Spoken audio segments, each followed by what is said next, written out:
Good day, good afternoon. It is 2 o'clock. It's Tuesday. It's Chris, Cellar Chats, here at Second Glass. I know, back on a Tuesday. I know, I've been filming so often on Wednesdays. Tuesday is meant to be the day. But, you know, life, like the commercial says, it comes at you fast. So sometimes Tuesday doesn't work. I swear, I'm trying to keep it on Tuesdays. But nonetheless, here we are. It's Tuesday. We're talking this week's Cellar Chats at the Second Glass. It is the last week of June. How crazy is that? I think it's absolutely absurd. I can't keep track. I feel like it's still February. And we are doing a producer spotlight deep dive for one of our favorites and one of Second Glass and Celeste's favorite producers, Lieu. That's these lovely, lovely human beings. Lieu, based in Santa Barbara. Most of the fruit comes from the Santa Ynez area, which is a smaller sub-appellation of the Santa Barbara County as a whole.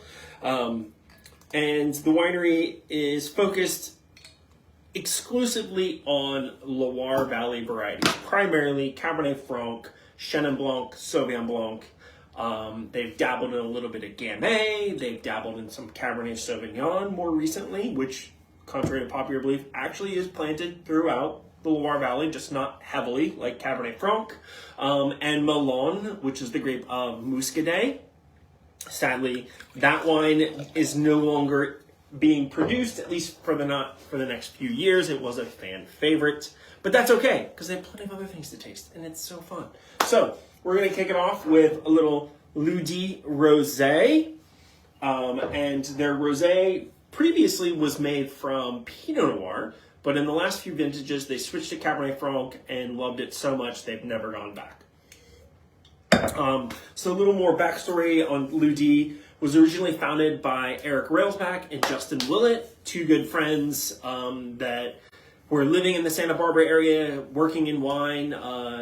Justin, most prominently, he owns Tyler Winery, and is the winemaker there. He has a couple other projects, but he has deep roots in the Santa Barbara region. And then Eric Railsback was spending time there. He was working in restaurants, working on going on his sommelier. He worked at RN74, very famous, like Burgundy-driven restaurants. He was and this is not a downplay, Eric, if you happen to stumble across this one day or somebody points it out, he was a background person in the Somme films, the original Somme film. He was in the tasting group with the key people that were in that film. But he's also a partner in Verve Wine, which is based in Chicago and New York and in San Francisco. He has another project with his brother, Railsback Ferret. But Eric is he is not with Lieu anymore. He's moved on and he's focused entirely on his project with his brother, the Railsback Ferret wines. But he was part of the original founder of Lieu. For those of you who don't know, Lieu is basically a term used in French to describe a small parcel of vineyards. It doesn't necessarily mean a single vineyard. Sometimes it's a Lieu is a single plot of vines within a single vineyard site. So it's a very small section of vines. So the Lieu, the French term, nod to France. Again, it's originally inspired by their love of like the crunchy, delicious, kind of cool climate wines of the Loire Valley, which, if you didn't know, Santa Barbara is kind of a cooler climate. It's not a hot place, although it's located further south than Napa and Sonoma. Climate-wise, it is cooler, much bigger influence from the Pacific Ocean. The way Santa Barbara sits, it sits on a transverse valley, which means it runs east to west instead of north to south, which is pretty rare.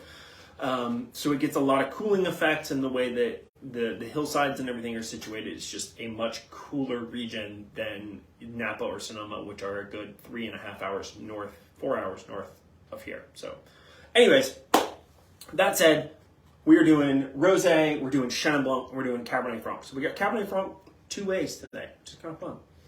The Rosé continues to be a fan favorite. It over-delivers every time. It comes in, strawberries and cream, really delicious, bright, crisp, fresh, gorgeous color. I mean, it is summertime in a bottle. When Lieu Rosé has arrived, you know it's summertime.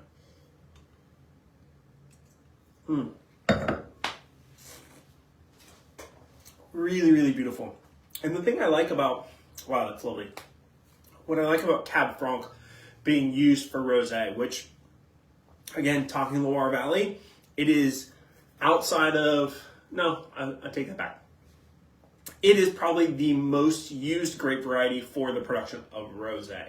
It is not the only. They do make Pinot Noir rosés. Hence, Sancerre rosé is Pinot Noir. There's some other areas that use Pinot Noir. And then the most famous one would actually be rosé made from Grelot, although it's pretty rare to see outside of France. There's a really great place called Rosé-le-Redoux where they make Grelot rosé, and it's really spectacular. But Cab Franc gets used quite a bit. You know, Chinon, there's rosé made in Chinon, there's rosé made in Saumur, there's basically all throughout the Middle Loire. But back on topic, what I was saying is, what I like about Cab Franc rosés is there's always this textural element to them. They're vibrant, they're fresh. You know, Cab Franc is, as a grape variety as a whole, is not as heavy or dense as Cabernet Sauvignon. It has that lift. It has that little bit of herbaceousness. And then when done in a rosé format, that herbaceousness kind of translates to like a sense of vibrancy, in my opinion, that I really love. And there is like a subtle, I wouldn't call it green. It's not green in any way, whereas Cab Franc can oftentimes have that kind of bell pepper, jalapeno, green kind of characteristic, herb characteristic, which makes it equal parts lovely or off-putting, depending on what you really love in your wines. Again, really important to remember, wine is personal. You know, like it's really easy to get caught up in like, oh, how is it the best? Is it really good? Do you love it? Like, well, you know, those are all subjective things. It's important to remember that what you taste is what you taste, and it's all enjoyable to somebody, theoretically. Anyways, apparently I'm in a mood today. I'm sharing all kinds of random opinions. Man, that is good. Again, that is Lieu, their rosé, Santa Barbara County. So this fruit comes from several different sites. So it just gets labeled as Santa Barbara. So some of it comes from outside of comes from several different specific sub-AVAs. Wow, apparently I can't talk either. Whereas the next two bottles are both labeled Santianès Valley because they come from, I think, one or two vineyards within the Santianès. The Cab Franc Rosé, which I think they make a fair amount more of it. So they source Cab Franc from more areas, so it just gets that umbrella of Santa Barbara. All right, moving in. Lieu, Chenin Blanc, the lovely, lovely Chenin Blanc. Such a great wine. I think this is still on by the glass. It may not be. It was on by the glass. You know, Celeste likes to change it up. So, but this was on by the glass here for a while, or it still is. Either way, it's an excellent wine and totally worthy of checking out. Their Chenin Blanc has always had like a really beautiful like middle ground as far as Chenin Blanc goes. So Chenin Blanc throughout the Loire and really in general is widely considered one of the absolute greatest grape varieties on the planet. Just it's capable of producing everything from bone dry, high acid, super fresh, crisp wines to textured, complex, age-worthy wines to dessert wines to sweet wines to basically you can pretty much make anything out of Chenin Blanc and it'll make a really good version of that. That cannot be said for very many grape varieties. Chardonnay would be probably the most obvious one that can make crisp and clean wines that are excellent and complex, full-bodied, rich, nuanced wines that are, you know, complex, sparkling wines. Dessert wine from Chardonnay maybe is, I'm not really sure. Riesling would be the other one. But anyways, again, I digress. Their Chenin Blanc to me has always found a middle ground of like great texture, good body, but still retains a lot of freshness in that like orange, tangerine, almost marmalade style. It's not sweet, obviously. Marmalade is sugary, but this is not sugary. It just has that like texture, richness, the vibrancy that you expect from that.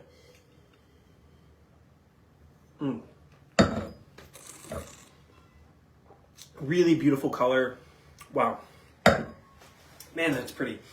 You get those classic kind of woolly, almost beeswax complexity, which gives you this kind of, not, I wouldn't call it viscous, but there is a texture to the mouthfeel. It's not heavy, but it's not, you know, it's not like drinking a Sauvignon Blanc. Let's put it that way. You know, Sauvignon Blanc, you drink it, it's fresh, it's bright, it's clean, finishes on the palate, it's done.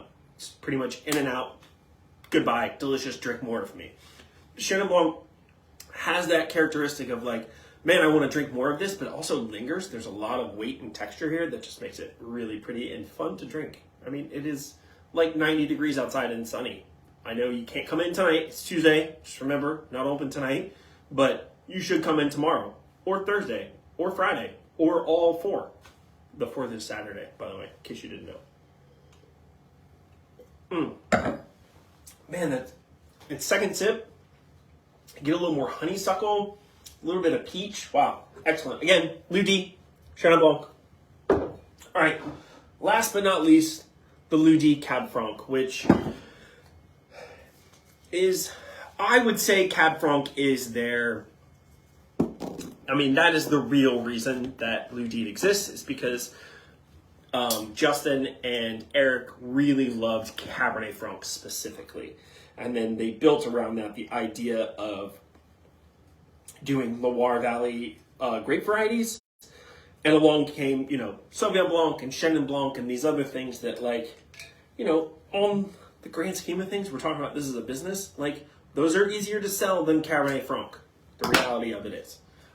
Bright, fresh, delicious white wines, just easier to sell than Cabernet Franc, which has a lot of misinformation or misunderstood. I think I've talked about this before. I think a lot of people look at Cabernet Franc and they see Cabernet, so they expect it to be big and full, and Cabernet Franc is really not that.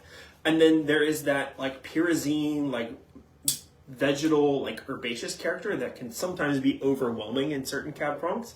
And if you don't like that, it's really hard to get past it, and I get it. But that does not mean you shouldn't stop trying Cabernet Francs, because when you find the one that really hits perfectly for you, it is a fantastic experience. And Cabernet Franc makes for a great summer wine, especially for people who really love fuller-bodied, fuller-flavored wines. If you go into a retail shop or you go to a restaurant, they're going to tell you Pinot Noir or Gamay or some really light, vibrant wine is the way to go for summertime.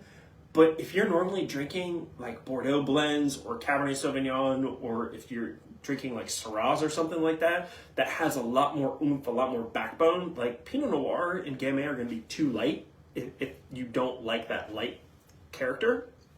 Whereas Cab Franc is going to give you that full flavor while also retaining freshness and brightness that doesn't feel so heavy when it's 90 freaking degrees outside. That's just my thoughts.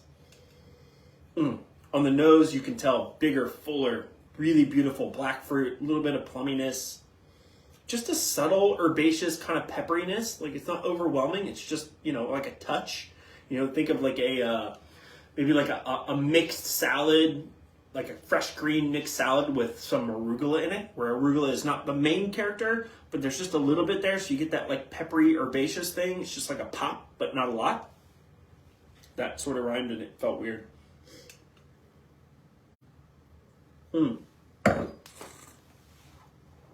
Oh, so good. Palate, bright, fresh.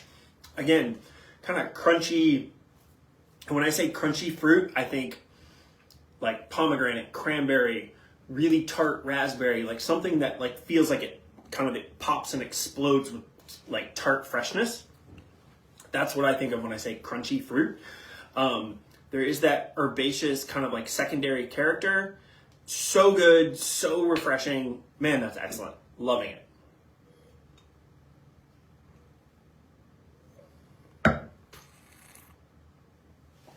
Oh, wow. What a great flight. Again, let's do the wrap up real quick and I'll get out of your brain space. Lieu, producer, spotlight this week for the wine flights at Second Glass. It's going to be fun. It's the Loire Valley varieties done in California for a refreshing, easygoing week as we wrap up June. Lieu Rosé, 100% Cabernet Franc. Following that up, Lieu Chenin Blanc, really, really good stuff. Kind of in between. It's stylistically, if you haven't had a lot of Chenin Blanc, we're talking somewhere between Sauvignon Blanc and Chardonnay. Not as bright and crisp as Sauvignon Blanc, but not as heavy and rounded as Chardonnay. And rounding out, Lieu Cab Franc, straight up, delicious, excellent. Get it. Come have flights, come have bites. Bring your friends, bring your family. Be nice, be safe. I'll see you all next week.